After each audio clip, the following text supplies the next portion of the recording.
liked what you said, John, a moment ago about a generation willing to suffer. And Martin Luther King Jr.'s famous quote comes to mind, where he said, "We will exceed your ability to inflict suffering with our ability to endure it." And I think that's exactly the type of pro-life Christian we want to raise up. And you mentioned something important, too, about getting to the roots. And if you don't mind, I'd like to ask a question about why is it, as you mentioned a moment ago, why is it that some pastors who are gospel-centered, they have a mission to see the name of Jesus proclaimed globally, they want to see lives transformed, and God bless them for the work they're doing there.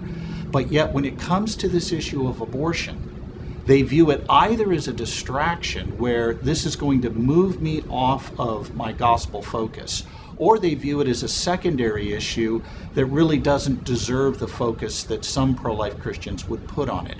What would you say to that pastor? Yeah. I was asking him a few questions first to try to get at the roots of his own indifference, because they're different kinds of roots, some more understandable than others. I would attack first the issue of, is there cowardice here? Are you afraid of the people in your own church? Not just what will be said outside, that there are people in your own church and you suspect they really are pro-choice. And if you start saying anything, they will create a problem for you. But that's not the most significant thing to say to a pastor, I don't think.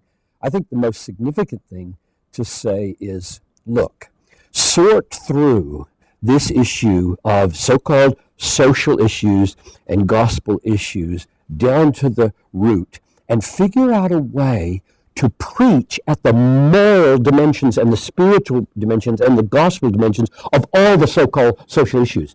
I wouldn't, frankly, encourage a pastor to be a political or social mobilizer of issue movements. I think that will be distracting and will undercut the very power that can sever the root of abortion. The power that will sever the root of abortion is going to the root of the gospel as a message that rescues people from sin. One of the worst sins is killing other human beings. Therefore, have you thought through, Pastor, that you aren't mainly out to save babies, you're out to save abortionists and moms who are killing, and murderers won't enter into the kingdom of heaven. And so the gospel is about rescuing people from hell and from destruction, and your indifference to killing is like saying, oh, it doesn't really matter whether people are killing their children because I don't have anything to say that. It's a gospel issue. No, it's not. It's not. I mean, it's a socialist. It is a gospel issue because the gospel is designed to rescue people from doing the things that send them to hell, and killing sends people to hell. So I talk in those terms. I think from the way I've done it, I'd say to them, look, probably when you think about getting into this issue, you think about going to the Capitol, standing on the steps, waving a banner, and that feels like distraction. I'm saying, look, on Saturday, pour yourself into the Bible and say something to your people just at the root level and tell them it's wrong. You don't have to have all the answers about what the legal dimensions are, what the criminalization dimensions are, what the borderline ambiguities are.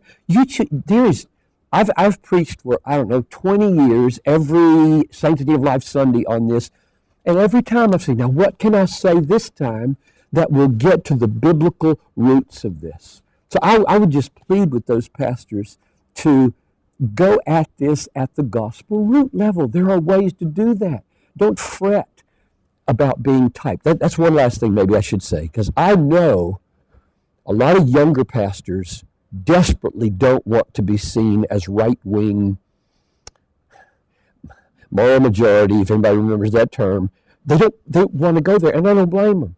They don't want to be stereotyped. But as soon as you talk about abortion, you're a Republican, right? I mean, this has become so unbelievably partisan that it's in the platforms of the Democratic Party to have a wrong view on this, I think. And so as soon as you take a view, it sounds like you've taken a political view.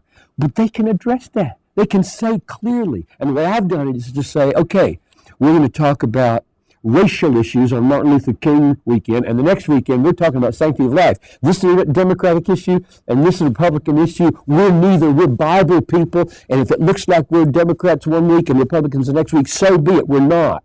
We're Bible people. We're Christ people, and God hates racial injustice, and He hates the killing of the unborn.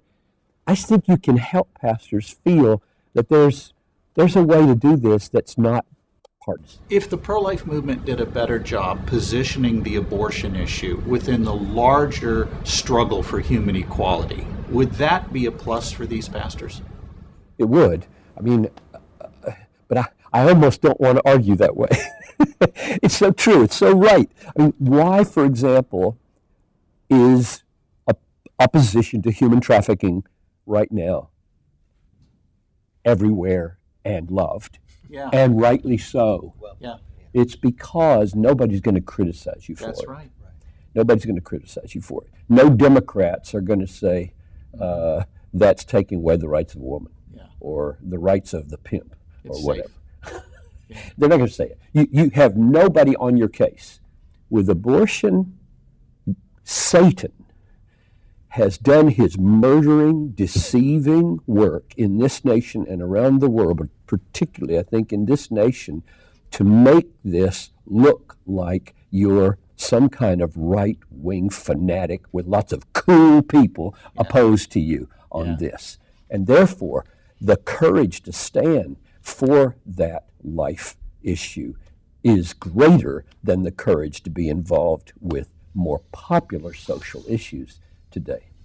Yeah, that's why I call it cross-bearing for the childbearing, because it just reminds everybody that this is an issue that when you take a stand, you're not going to get a pat on the back for it.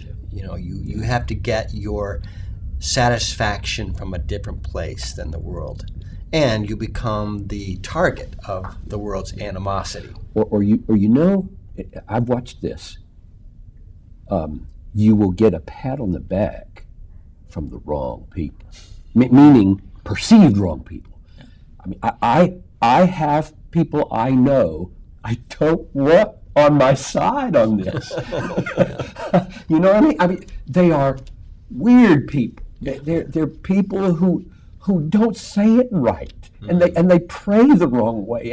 And as soon as there are enough of those strange people around you blessing you, you kind of feel like, no, I don't want that kind of friend. I want everybody on board here.